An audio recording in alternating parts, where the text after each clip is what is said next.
행복하세요? 네, 옆에 분에게 행복하십니까? 물어보시고 대답을 들으셔야 돼요. 대답을 들어보세요. 물어보시고 대답 들어보세요.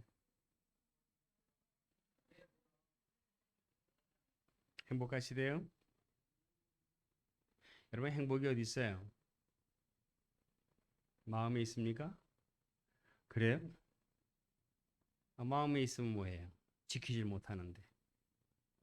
무릇 지킬 만한 것 중에 네 마음을 지켜라. 생명의 근원이 이에서 남이라. 예, 잠언 4장 23절이죠. 알고 있으면 뭐예요? 왜 우리가 마음을 못 지키죠? 마음을 지키라는 말씀은 뭐예요? 지킨다는 것은 마음에 문이 있어서 문을 지키라는 거예요. 강도가 들어오려고 그러면 문 잠그고, 손님이 들어오면, 귀빈이 들어오면 문을 열어주고, 문을 열고 닫는 것이 건강한 사람, 행복한 사람이죠. 건강한 사람입니다. 그런데 문제는 뭐예요? 문을 못 지켜요. 왜 문을 못 지킬까요? 어렸을 때 성장하면서 원가정이라고 그래. 지금 가정이 아니라 원가정, 부모님 밑에서 성장할 때 마음의 문이 다 깨졌어요. 저 문을 열고 닫을 수가 없네요. 문이 없어요. 다 부셔져서. 그러다 보니까 지나가는 강아지도 지나가다가 들어와서 똥 싸놓고 가고, 노숙자가 들어와서 밤새도록 코 풀어놓고 가고, 마음밭이 꽃밭이 아니라 쓰레기통인 경우가 많습니다. 그런 마음으로는 결코 행복하게 살 수 없어요. 제가 하고 있는 일은 그렇게 부셔진, 깨진 마음을, 문을 보수하고 수리하고 아니면 새로 달아주는 그런 일을 하고 있습니다. 아침마당에서 강의할 때 우리 이금희 씨가 그때 저보고 그런 얘기를 해요. 목사님은 오늘 강의 듣고 보니까 행복전도사세요 그래요. 제가 그런 말을 듣는 것은 처음부터가 아닙니다. 저도 행복하지 않은 목사였습니다. 자, 아무튼, 이제 오후에 제가 제 이야기를 좀 하겠습니다만은 옆에 분한테 또 한번 말을 좀 해주세요. 마음의 문을 지키세요. 마음의 문을 지키세요. 그래서 문을 새로 달아야 돼요. 이제 그런 일을 합니다. 예, 저는 지구촌 가정훈련원 원장으로 사역을 하고 있고요. 제가 하고 있는 사역은 네 부부가 한 팀이 돼서 앞에서 먼저 배웠던 부부, 그 부부 집에 가서 그 부부로부터 6개월을 훈련받는 교육 프로그램입니다. 왜 지구촌 가정 연구소라고 안 하고 교육원이라고 안 하고 왜 훈련원, 트레이닝 센터, 훈련원이라고 했는가 하면 사람은 교육으로 잘 안 바뀌어요. 트레이닝 훈련입니다. 훈련. 그래서 6개월 동안 우리 부부들이 훈련을 받고 난 뒤에 이런 말들을 해요. 어떤 아내는 TV에 출연해서 부부 학교 하고 난 뒤엔 요즘은 사람들 만날 때마다 그런 말 한대요. 이렇게 행복해도 되나요?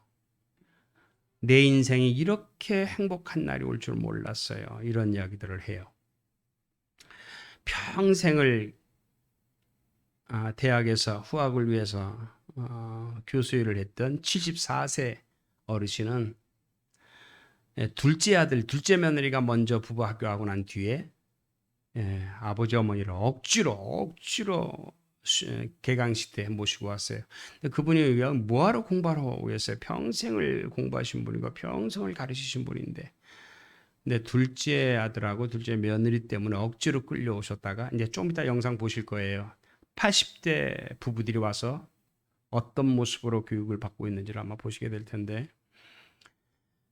그동안 수료한 부부 가운데 가장 나이 많은 부부가 84세, 83세 부부셨는데, 되게 어르신들이 70대, 80대 노인들이 오시는 것은 자녀들 때문에 먼저 부부학교 공부한 부부들이 와서 자기 부모님을 모시고 와서 단 1년을 살더라도 우리 아버지 어머니 저 행복하게 사는 모습을 보고 왔으면 좋겠다. 그런데 그 어르신이 6개월 과정을 마치고 12주 과정인데요. 12번 모이는데요. 졸업할 때 그런 말씀하신 것이 제 기억 속에 아직도 있어요. 내가 로또 복권 1등 당첨된 경험은 없지만 1등 당첨됐다고 해서 이런 행복을 가질 수 있을까? 제 둘째 아들과 며느리가 저기 앉아 있는데 너무너무 고맙습니다. 그리고 억울합니다. 그래요. 왜 이런 교육이 우리 신혼 때는 왜 없었을까? 너무너무 억울하다. 그러면서 평생 교회를 다녔는데 학교에서도 교회에서도 부부가 행복하게 살아가는 법을 가르쳐 준 적이 없다. 사랑해라, 용서해라, 이해해라. 이런 말은 수도 없이 들었는데 어떻게 하는 게 이해하는 건지, 어떻게 하는 것이 용서하는 건지, 어떻게 해주는 것이 사랑하는 것인지를 이런 디테일한 것들은 공부하지 못했다는 것을 깨달았다. 행복은 어디 있을까요? 마음에 있다고 말씀하셨잖아요. 마음 지금 행복할 수 있어요. 근데 또 다른 측면에서는요. 저는 올해가 제가 6땡이에요. 66인데 저는 57년 7월 12일 날 남대문 옆에 있는 밝은 동네에서 태어났습니다. 소위 명동이라고 하죠.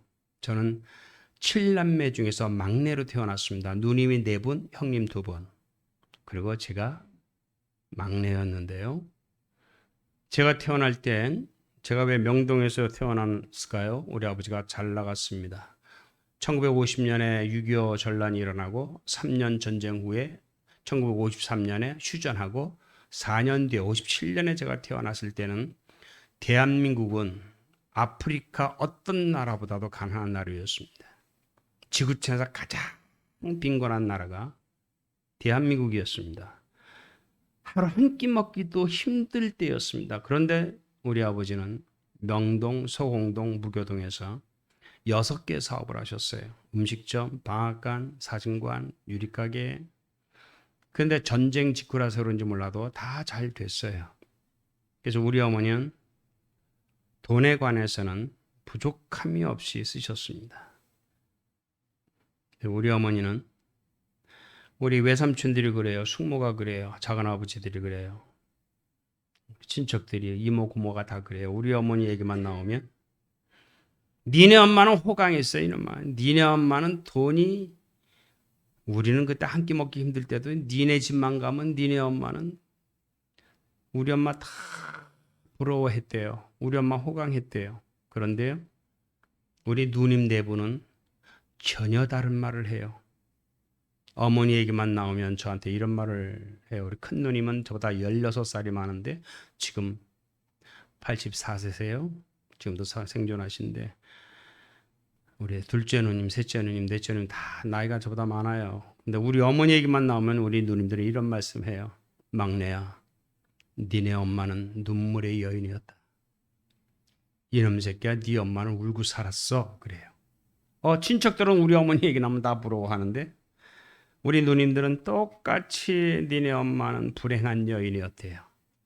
그런 말 할 때마다 저는 내 속에 이런 음성이 뱉고 싶어요. 얘기 못했지만 누나 그건 내가 더 잘 알아. 누나 그건 내가 더 잘 알아. 이 말을 꼭 하고 싶었어요. 왜냐하면 어머니는 밤에 주무실 때마다 막내인 저를 안고 주무셨거든요. 그래서 저는 밤에 저를 안고 주무시는 우리 어머니가 거의 매일 우시는 모습을 보았습니다. 누구 말이 맞을까요? 우리 누님 말이 맞겠어요? 친척들 말이 맞겠어요? 예, 우리 누님 말이 맞지요. 결국 우리 어머니는 막내인 제가 9살 되던 해 우리 어머니는 41살로 세상을 떠나셨습니다. 따라할까요? 사람은 돈이 많아도 죽을 수 있다. 예, 우리 어머니는 뭐 유명한 사람이 아니니까 모시겠지만 유명한 사람 있죠? 우리나라 최고의 여배우 최진실. 배 아파 난 자기 아들, 딸 얼마나 애들이 이뻐요. 근데 어떻게 자기 아이 둘을 놓고 스스로 목숨을 끊을 수 있을까? 그렇게 죽고 난 뒤에 최진실 재산 뉴스에 나왔죠? 234억.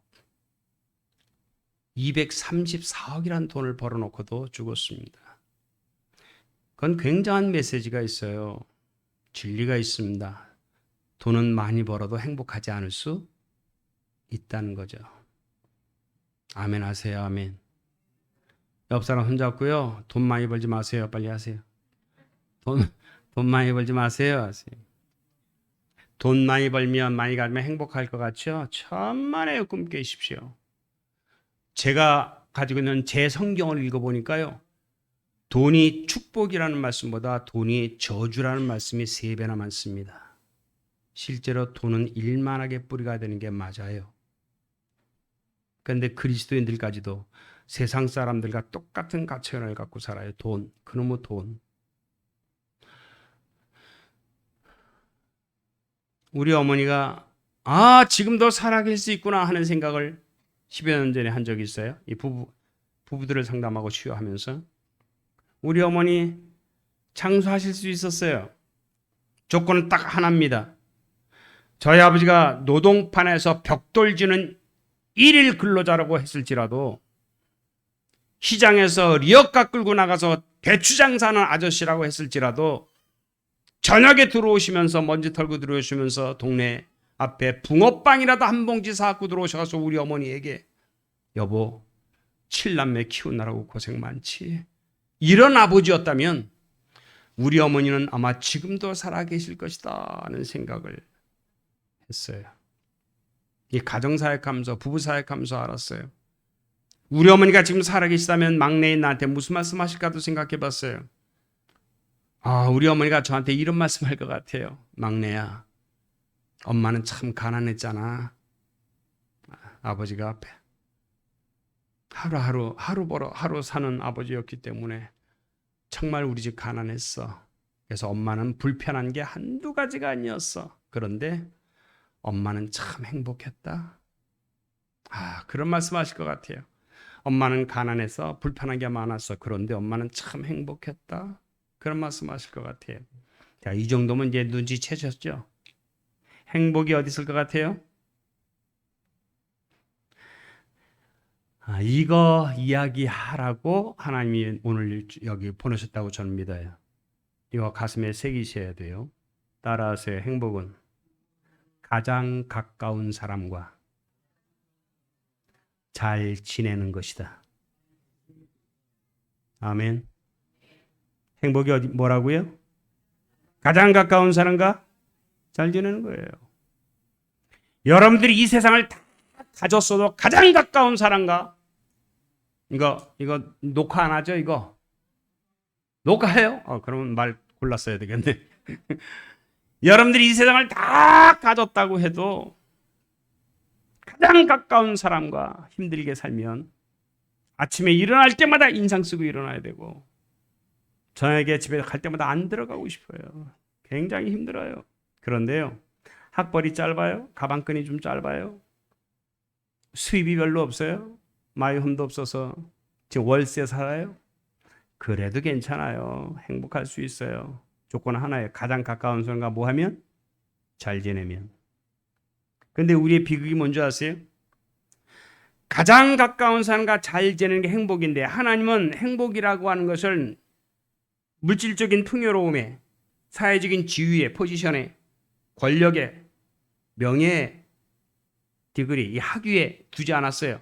관계, 릴레이션, 관계. 하나님은 행복을 관계 속에 두셨어요. 관계 속에. 왜 왕따 당한 아이들이 자살을 해요? 학교 가면 친구들하고 잘 지내야 되는데 이게 안 되니까 죽는 거죠.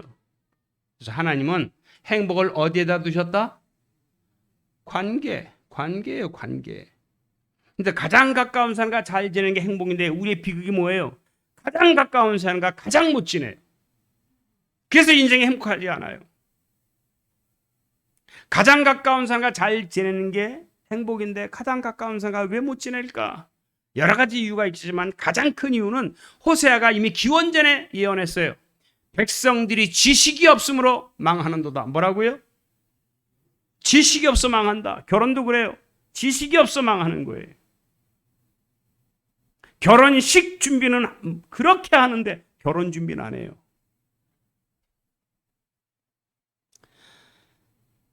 그래서 우리 어머니는 41살로 세상을 떠나셨습니다. 저는 어머니 없이 9살에 계모를 새어머니 3분을 경험하면서 저는 14살까지 엄마라 부르는 사람이 4분입니다.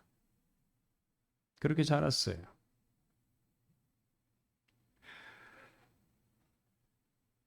행복하지 않았습니다. 6살 때부터 교회를 다녔어요. 평생을 예수 믿었습니다. 근데 38살 때 알았네요. 내가 행복하지 않다는 것을. 고3 때 우리 아내를 만났어요. 고3 때 제 아내를 만났어요. 제 아내가 목사님 딸이에요. 막내딸, 셋째 딸. 셋째 딸은 얼굴 안 보고 그냥 데려간다면서요. 목사님 딸이니까 고3 때 만났어요. 우리 동갑이에요. 그 많은 경쟁자를 물리치고 제가 차지했어요. 7년을 연애했어요. 근데 7년 동안 연애하면서 싸운 적 있다 없다? 있다. 연애 데이트하다 보면 싸우잖아요. 싸우다 보면 요만한 거 갖고 싸우다 보면 감독 그래 끝내. 전화하지 마. 연락하지 마. 뭐 혼자 되니까 또 심심하니까 또 다른 자매 꼬셔가지고 또 연애하고 연애하다 보니까 비교가 되잖아요. 비교해 보니까 그래도 얘가 나 얘보다. 그래서 야 간도야 다시 만나자. 그렇게 4번 했어요. 그러다 보니까 7년이 지났어요. 결국 27살 됐을 때 제가 결혼하자고 프로포즈하고 우리 아내가 오케이 해가지고 결혼했거든요. 그래서 다른 자매들도 경험을 봤기 때문에 그래도 제일 낫다. 그래서 제가 프로포즈해서 결혼했는데 죽는 줄 알았습니다. 83년 8월 1일 날 명지대학 안에 있는 명지대학 교회에서 결혼식을 하고 딱 10년 2개월을 살고 1992년 10월 2일 날 이혼 도장을 찍었습니다. 그때 우리 아이가 9살, 작은애가 6살. 목사 8년 차, 27에 결혼하고 29에 목사가 되고 왜냐면 어릴 때부터 저는 목사가 꿈이었거든요. 그리고 38에 이혼 도장을 찍었습니다. 염려하지 마세요. 지금 그 여자랑 잘 살고 있습니다. 그때 우리 아내가 맞도장 찍었으면 끝났죠. 우리 아내가 목사 딸이다 보니까 예수 믿는 사람은 이혼할 수 없다. 별거는 해주겠다. 너 별거? 그게 뭐냐? 왜 날 구속하려고 하느냐? 깨끗하게 끝내자. 우리 아내가 죽어도 말을 안 들어요. 결국은 밤에 밤 12시에 처갓집에 전화해서 당신 딸이랑 이혼하려고 하는데 말 안 들으니까 당신들이 와서 대신 도장을 찍어주시오.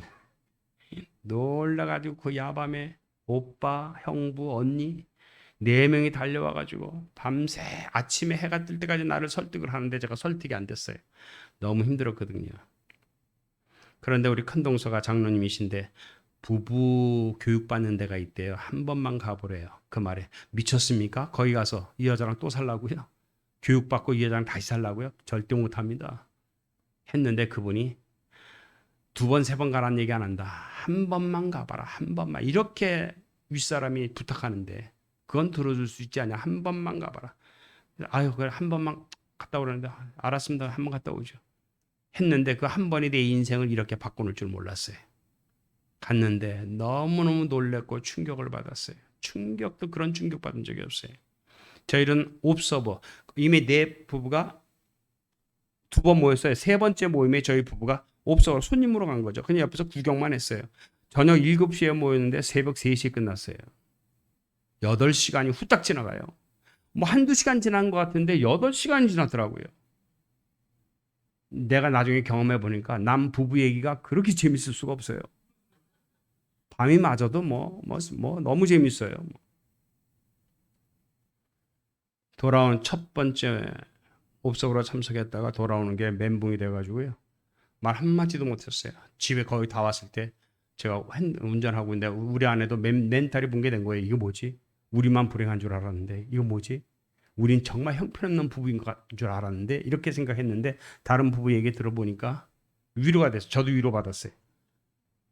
거의 집에 다 왔을 때쯤 저도 모르게 입에서 툭 나온 말이 여보 우리는 그래도 괜찮게 사는 편이다.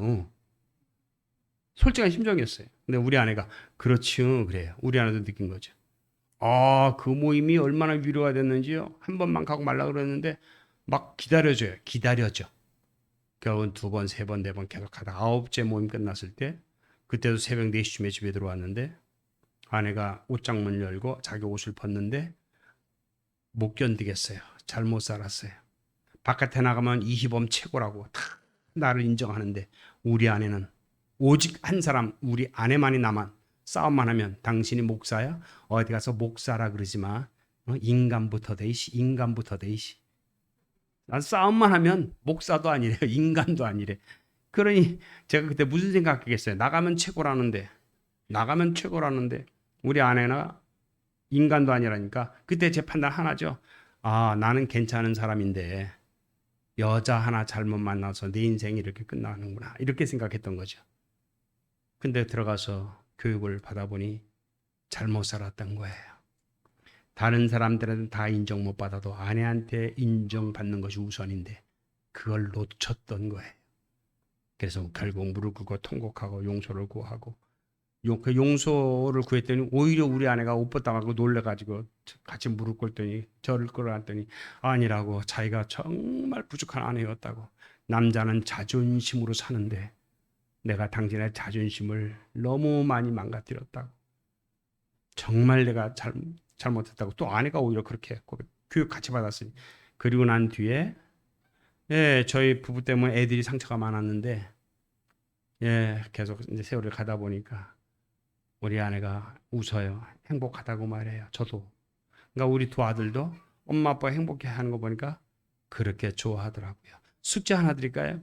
그동안 우리 부부학교 졸업한 부부들 중에 한 40여 부부가 아침마당에 출연을 했는데요.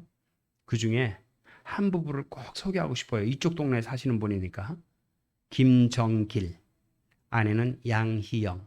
그래서 KBS1 들어가셔서요. 아침마당 들어가서 김정길이나 양희영을 치면 떠요. 고등학교 1학년, 중학교 3학년, 연년생 2딸 데리고 출연한 거예요. 꼭 보셔야 돼요. 왜 꼭 보셔야 되는가 하면 막내딸이 탤런트처럼 애가 이뻐요. 키도 크고. 걔 때문에 거기를 출연한 거예요. 왜 출연했느냐? 엄마가 알코올 중독이라 엄마가 늘 욕하고 집어 던지고 술 취해가지고 집에서 늘 아빠랑 싸우고 그게 보기 싫으니까 애가 1년의 절반 이상은 집에 안 들어가요. 중3인데 딸인데 그것도 집에 안 들어가요. 학교도 일주일에 한 번 가면 잘 가요. 공부는 전교 꼴찌. 그때 중3 때인데 그런 아이가 엄마 아빠가 바뀌었네. 엄마가 술 끊겠다고 알코올 클리닉도 가서 3개월 입원하고 나오고 했는데 또 술하고 했던 엄마인데 엄마가 정말 술을 끊었어. 8개월 동안 술을 안 먹네. 엄마가 웃어. 행복해야 돼. 너무 좋대. 그리고 늘 사찰 다니는데 절을 다니는데 성경 사더니 교회를 가. 중문교회 장경동 목사님 교회를 다녀요 지금. 거기서 이제 집사도 됐습니다만은 부부가. 그래서 부부 학교를 통해서 참 전도가 참 많이 돼요. 그러더니 애가 엄마 아빠가 행복하게 사는 거 보니까 너무 좋더래요. 튜브에서 애가 얘기해요. 엄마 아빠가 행복하게 사니까 너무 좋더래요. 그리고 집에 빨리 가고 싶대요. 그리고 엄마 아빠가 행복하게 사시니까 너무 좋아서 자기도 엄마 아빠 좀 기쁘게 해드리려고 뭘 하면 좋을까 생각했는데 뭐 돈 벌어 올 수는 없고 중3이니까 공부라도 열심히 해서 엄마 아빠 기쁘게 해드려야 되겠다 해서 공부하기 시작을 해요. 그런데 해가 바뀌었잖아요. 고등학교 1학년이 됐는데 4월달 첫 시험에서 1등을 해요. 안 믿어지죠? 그래서 꼭 보시라는 거예요. 어떻게 전교 꼴찌하던 애가 6개월 만에 1등을 하는 게 말이 돼요? 그리고 7월달 기말고사 때 또 1등을 해요. 그때 MC가 물어요. 믿어지지 않는다. 어떻게 전교 꼴찌하던 애가 공부하고 담쌌던 애가 어떻게 몇 개월 만에 전교 1등을 할 수가 전교가 아니라 반에서 1등을 할 수 있느냐 그랬더니 그 애 이름이 해수인데요. 김혜수인데 공부도 해보니까 재밌어요. 그래요. 공부도 해보니까 재밌어요. 따라합시다. 부모가 변해야 자녀가 변한다. 네, 영상을 잠깐 볼까요?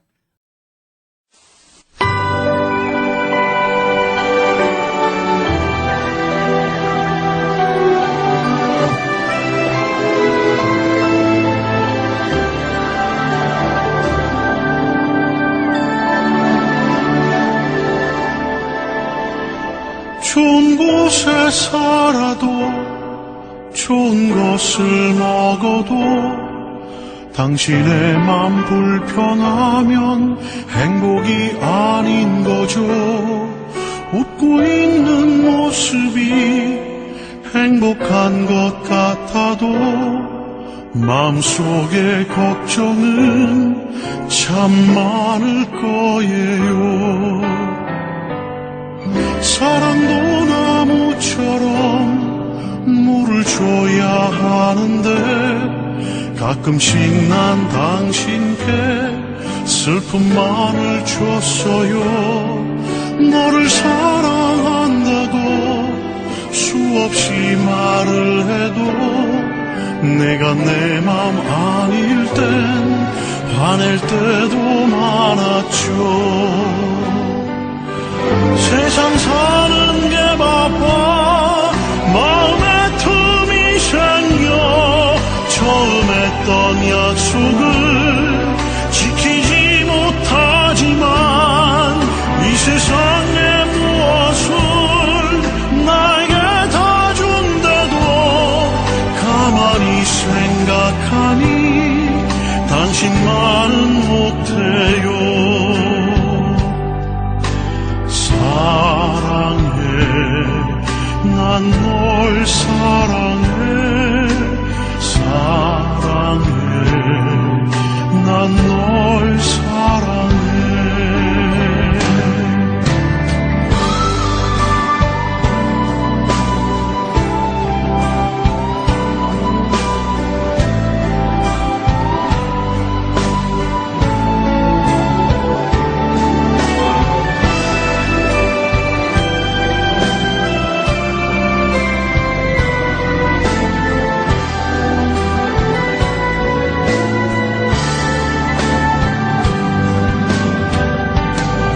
세상 사는 게 바빠 마음에 틈이 생겨 처음 했던 약속을 지키지 못하지만 이 세상에 무엇을 나에게 다 준대도 가만히 생각하니 당신만은 못해요.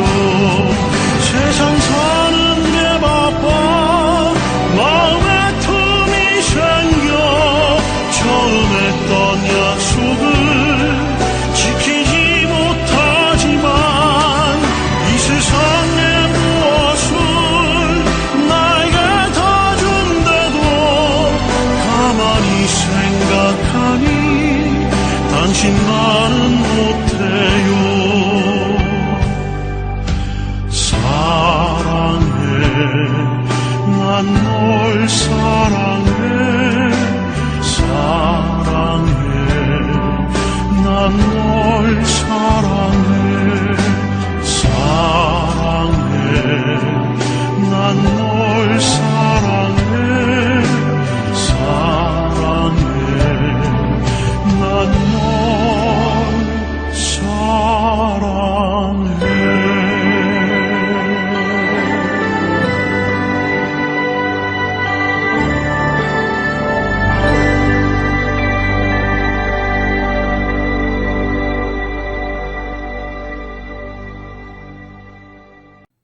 자, 옆 사람 손 잡고요. 잘 지냅시다. 좀 해보세요. 잘 지냅시다. 예, 잘 지내는 거예요.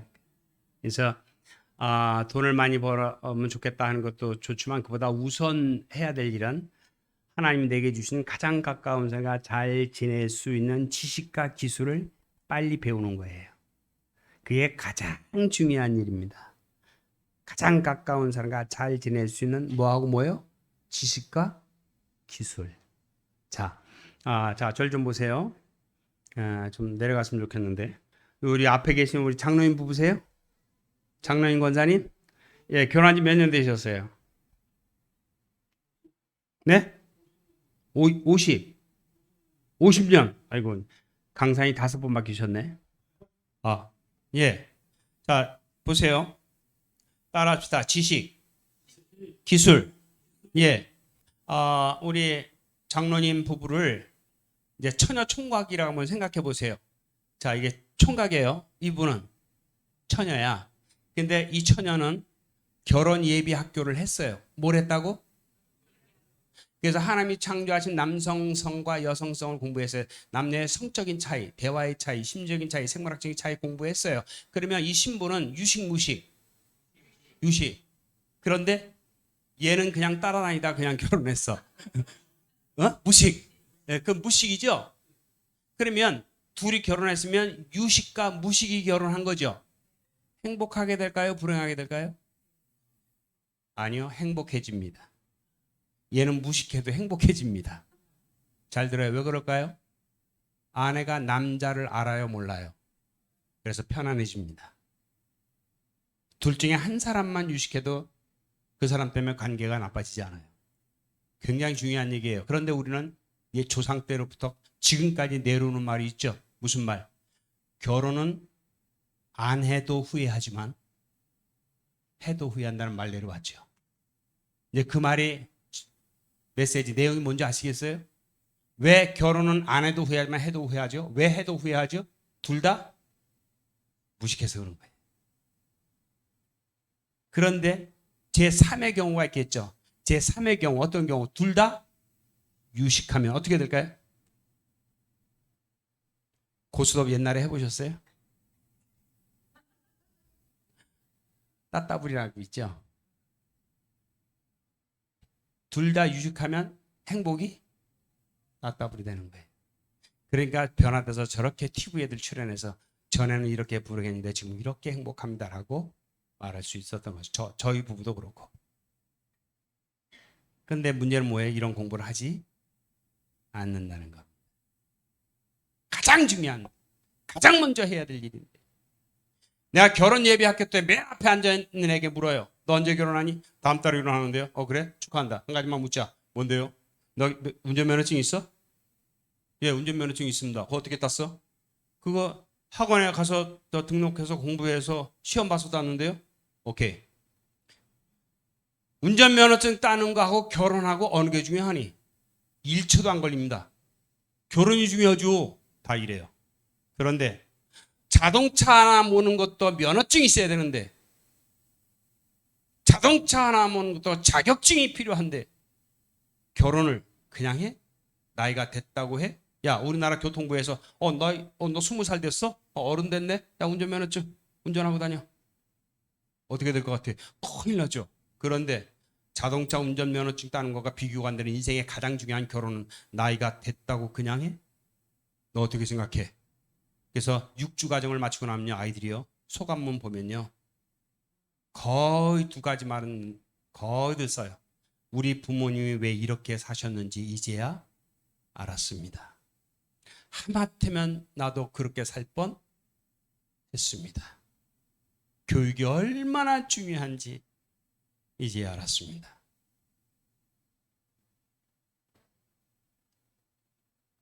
지식과 기술 빨리 배우셔야 돼요. 장로님으로 합시다. 할렐루야, 아멘. 고맙습니다.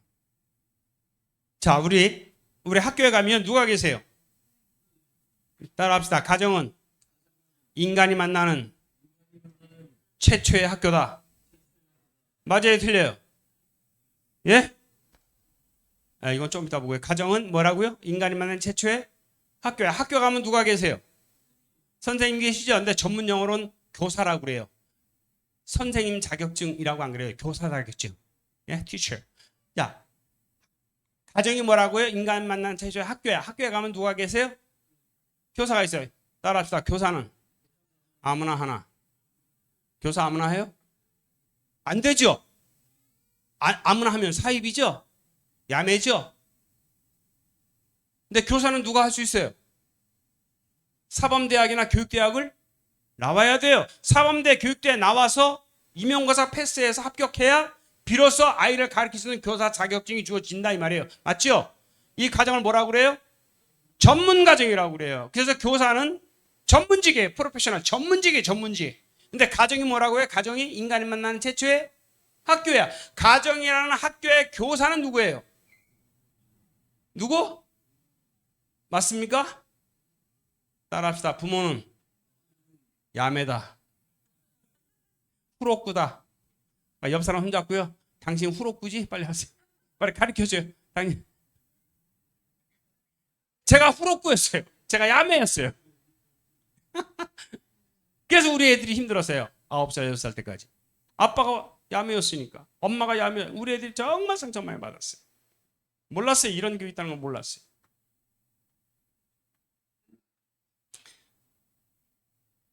우리 전문가가 됩시다. 아멘. 제 말 틀려요? 맞아요? 틀려요? 전문가가 돼야죠? 자, 옆 사람 보고 싶어요. 남자면 남편 전문가 되세요. 하시고, 여자면 아내 전문가 되세요. 빨리 알려줘요. 빨리. 전문가 되려면 뭐 해야 돼요? 공부하셔야 돼요. 공부하셔야 돼요. 방법이 없어요. 잠깐 방법이 없어요. 방법이. 자, 또 한 부분 잠깐 이 부분은 SBS에 출연했던 부분인데요.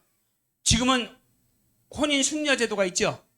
2007년도에 2004년도가 제일 이혼율이 높았어요. 우리나라가 2004년도 54.9%예요. 이혼율이 54.8%. 말이 돼요? OECD 가입국 중에서 이혼율이 제일 높은 나라 대한민국. 잘 사는데 행복하진 않아. 그래서 들어온 게 이혼 숙려제도예요. 부부가 합의했다고 바로 이혼시키다니까 다 이혼할 것 같아. 안 돼. 좀 줄여야 돼. 그래서 이혼 숙려제도. 미성년자 자녀가 있으면 90일 뒤에 오십시오. 다 없으면 60일 뒤에 2달, 석 달 기회를 줬어요. 그럼 돌아와서 상담받고 교육받고 이제 이혼까지 안 가는 부부들이 생기기 시작하면서 작년에 47.9%까지 내려왔어요. 그래도 높아요. 그래도 높아요. 우리나라가. 그래도 높아. 자, 그런데 교육받고 나서 이 부부가 변했거든요. 그래서 이혼 숙려 이제 30일 뒤에 막내가 아니야 두 아들이 다 미성년자라 17살, 14살이라 이제 90일 뒤에 50일 했는데 그 90일 사이에 우리 부부 학교 했던 이제 회사 직원이 해가지고 소개받아서 왔어요. 왔는데 교육 받았어요. 아무튼 교육 받고 부부는 행복하게 됐네. 문제는 큰 아들 17살 고등학교 1학년.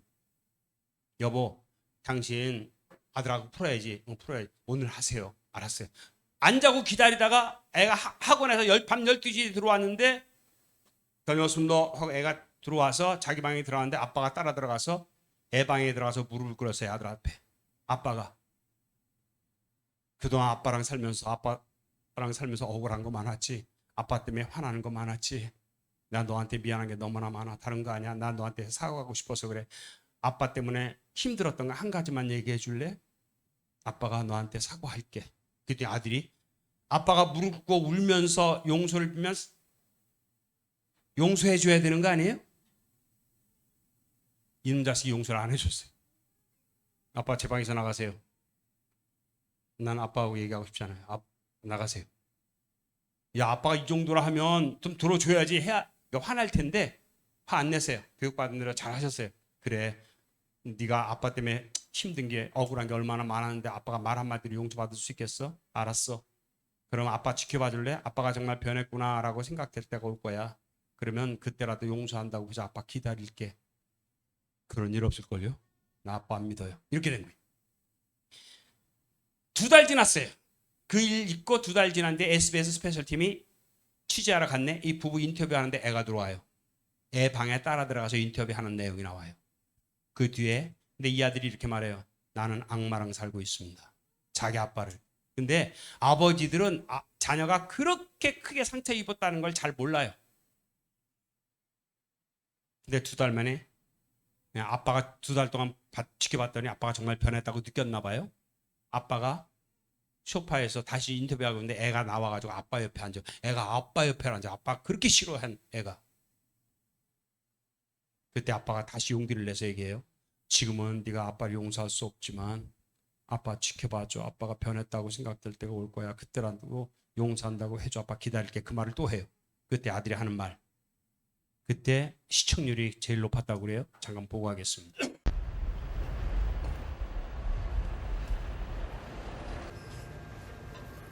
올해 45살인 김진성 씨도 얼마 전까지는 습관적으로 눈물을 참는 보통 한국 남자였습니다. 계시다가 다시 클리브레트 올리고 사업에 실패 여러 번 부도를 내고 아내와 이혼 위기를 겪으면서도 그는 한 번도 울지 않았습니다. 고객님의 휴대폰과 좀 매몰차게 살아야 된다는 것 때문에 굉장히 이를 악물고 그랬기 때문에 특별히 울어본 적이 없었어요. 운다는 것 자체는 어떻게 보면 완전히 꿀리고 가고 내 안에 있는 모든 어떤 창피한 것들을 다 보여준다고 생각이 되니까 감춘 거죠, 어떻게 보면. 다 같은 문제 있는 사람들이 모였는데 내 문제를 내놓은 게 뭐가 창피하냐. 그리고 거기서 울고 이런 것들은 오히려 자연스러웠죠. 뭐 아내한테 이제 미안해라는 표현도 하는 거고 그렇게 하면서 이제 저도 모르게 눈물이 나고 또 저보다 어려운 환경에 있던 부부들이 자기 얘기를 했을 때 들으면서 또 울고 그냥 많이 울었던 것 같아요. 김진성 씨의 인생을 달라지게 했다는 수련회에는 취재팀도 한번 찾아간 적이 있습니다.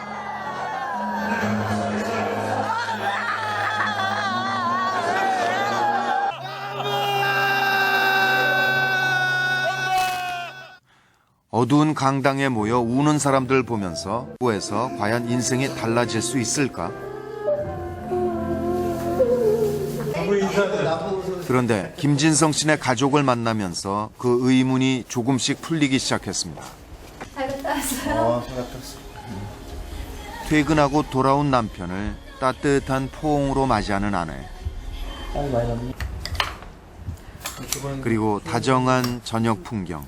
이렇게 많이 먹으면 언뜻 평범해 보이지만 이들 부부에게는 최근에야 다시 찾은 행복입니다.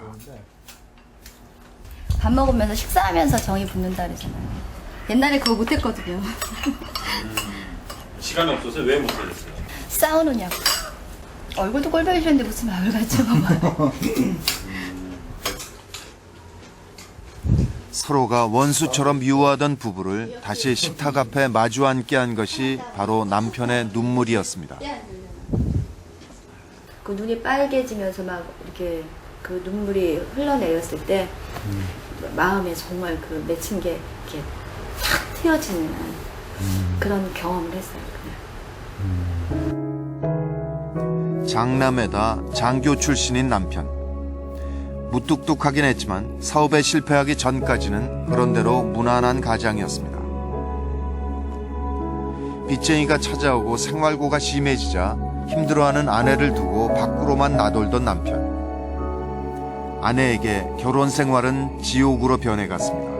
정말 많이 죽고 싶었고 아이들 때문에 어떻게 하지 못하는 그래서 아이들한테 미움도 있었던 것 같아요. 너희들 때문에 내가 이혼도 못하고 너희들 때문에 내가 죽지도 못하고.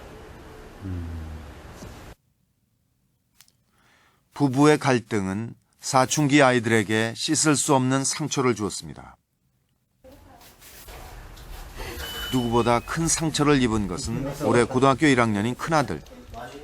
동기는 아빠에 대해 좋은 기억이 거의 없습니다. 자기가 이렇게 해서 잘못을 해놓고 자기는 항상 피해만 다니고 그러면서 집에 와서는 엄마한테는 계속 지니까 화풀이할 상대가 없으니까 저한테는 화를 내고 그러니까 저한테는 항상 악마 같은 존재였어요. 그런데 언제부터인가 아빠가 달라지기 시작했습니다. 사랑하는 아들 동기야, 올 한해 많이 힘들었을 거라 생각한다. 항상 사랑하는 아빠, 엄마, 동욱이가 있으니 힘내. 사랑해요. 선뜻 받아들이기 힘들었지만 진심이라고 믿게 된 것도 아빠가 눈물 흘리는 모습을 보고 난 다음이었습니다. 저 사람도 눈물이란 게 있구나. 저는 얼음인 줄 알았어요. 정말. 이렇게 우는 거 보니까 하나도 밉지가 않았어요, 그때는. 그냥 그게 너무 좋았고. 이제는 가까이 다가앉고 손을 잡는 것도 자연스러워진 아빠와 아들. 하지만 아빠는 아들에게 아직 마음의 빚이 남아 있습니다. 아빠가 혹시 잘못한 거 동기가 나중에 용서할 마음이 생기면 용서할 마음이 생기면 그때 아빠 용서하겠다고 얘기해줘. 용서 다 했는데.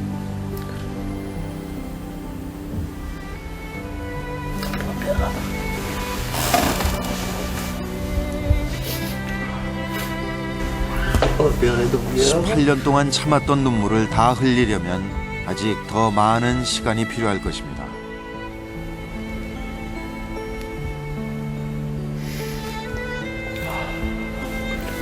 그러나 가족들이 그 눈물을 이해하고 함께 울어줄 수 있다는 사실을 알기 때문에 더 이상 외롭거나 힘들지 않습니다.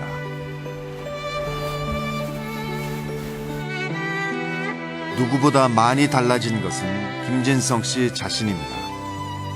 울고 싶을 때 남을 의식하지 않고 실컷 울 수 있는 감성을 되찾은 것입니다. 사랑스러워요. 저 혼자만 저는 연속 공부에서 잘 울거든요. 막. 근데 남편도 어느 날은 울어요. 따라서. 인간적이지 않아요?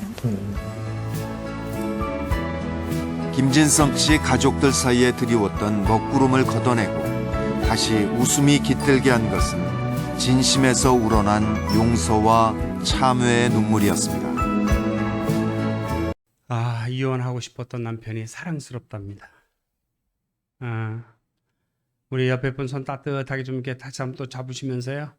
우리는 더 행복해질 수 있습니다. 좀 격려 좀 하세요. 우리는 더 행복해질 수 있습니다. 예.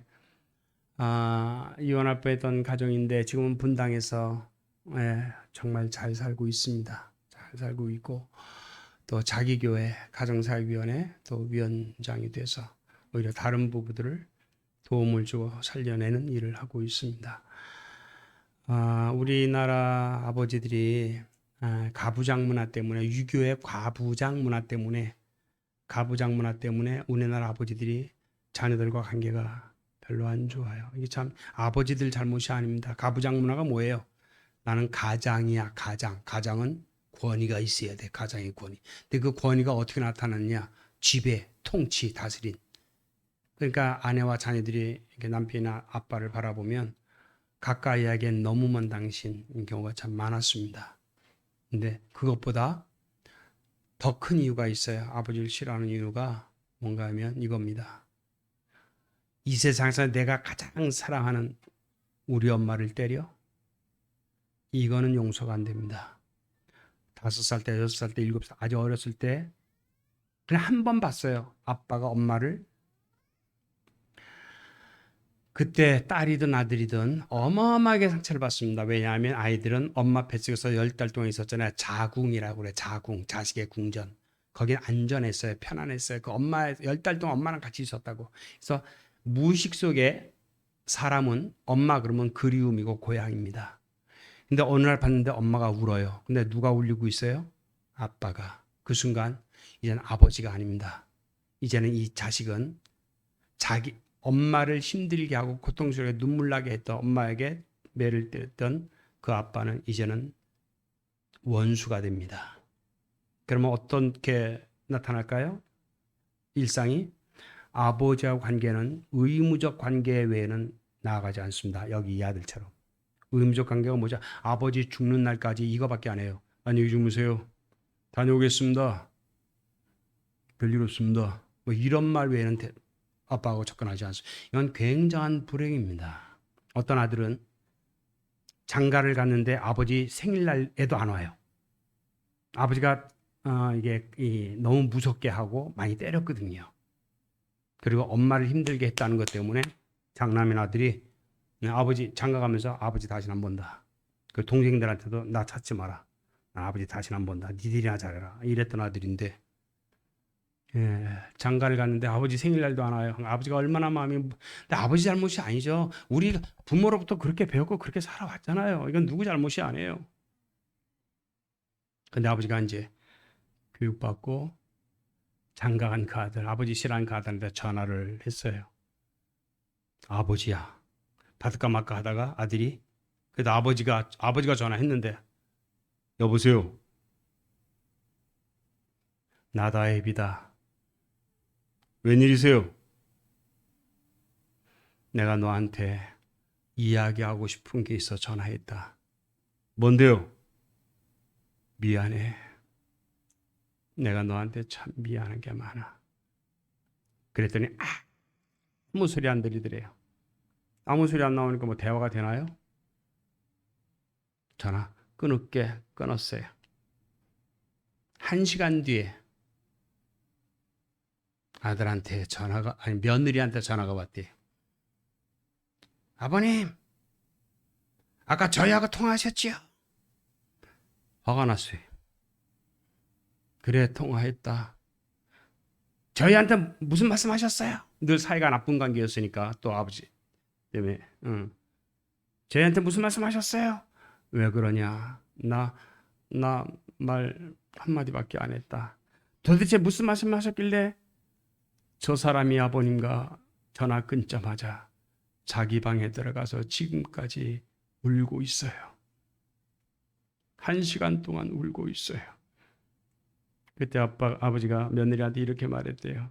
나 걔한테 미안하다는 말 한마디밖에 안 했다. 그런데 아버님, 저 사람 자기 방에 들어가서 지금까지 울고 있어요. 이런 훈련, 이런 교육을 받은 적이 우리가 없다. 한마디면 되는데, 한마디면 청량빛을 갚는데, 미안하다는 말 하는 것 자체가 가정의 권위가 무너지는 것만 같아서. 우리 연습 한번 해볼래요? 내가 미안하다.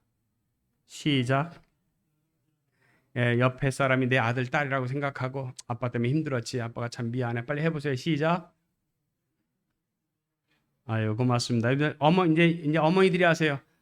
아들아, 엄마 때문에 힘들었지. 엄마가 참 미안해. 빨리 하세요. 큐. 우리 행복은 가장 가까운 사람과 잘 지내는 것입니다. 마지막 오늘 본문 말씀만 읽고 마칠게요. 이것을 깨달았던 누구요? 누구? 솔로몬이 말해요. 솔로몬이 어디 갔어요? 성경 구절 어디 갔죠? 전도서 9장 9절에 뭐라 내 헛된 평생의 모든 날 하나님이 내게 주신 모든 헛된 날에, 그러니까 솔로몬은요 인생 전체를 뭐로 봤어요? 헛되니 모든 것이 헛되다, 헛된 걸 봤어. 그런데 솔로몬이 노년이 돼서 이제 죽음이 눈앞에 왔어요. 자기 인생을 되돌아보면서 후배들에게 말합니다. 내 헛된 평생의 모든 날 하나님이 너에게 주신 모든 헛된 날에 사랑하는 아내와 함께 즐겁게 살아라. 사랑하는 아내와 존경하는 남편과 즐겁게 살아라. 이것이 네가 일평생 헤아려서 수고하고 얻은 내 분복이니라, 내 몫이니라. 다시 말하면 마지막 죽을 때 하나 남는 복이 있다면 아내와 사랑으로 사는 것, 남편과 행복하게 산 것, 그것이 헤아려서 수고하고 얻은. 그러니까 이번 목사가 여기 와서 이렇게 뭐 설교하고 뭐 이렇게 간증도 하고 해도 제가 제 아내하고 행복하지 않으면 다 가짜다 이 말이에요. 이것도 행복하지만 진짜 이번 목사 행복은요, 마지막 죽을 때 내 인생에 당신을 만난 것이 하나님의 가장 큰 은혜였어. 그 포드 자동차 만들었던 헨리 포드의 마지막 죽을 때 말 아니에요. 그 당시에는 헨리 포드가요, 자동차로 미국에서 제일 큰 부자였어요. 근데 그분이 83세에 죽는데요. 그러니까 기자들이 와가지고 마지막 인터뷰,